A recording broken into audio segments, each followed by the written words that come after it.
نبی پاک صلی اللہ تعالی علیہ وسلم فرماتے سوموار اور جمعرات والے دن لوگوں کے اعمال اللہ کی بارگاہ میں پیش کیے جاتے ہیں.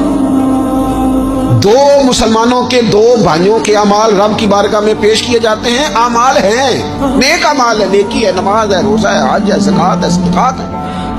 وہ نیک اعمال اللہ کی بارگاہ میں جمعرات اور پیر کو پیش کیے جاتے ہیں. رب کریم فرماتے ٹھہر جو ذرا ان کے اعمال کو روک دو.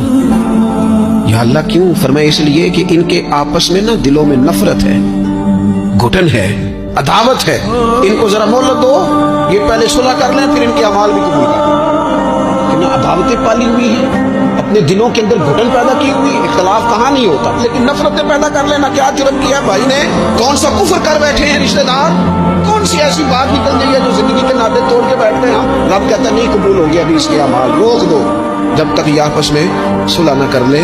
اور میں اس لیے کہ ان کے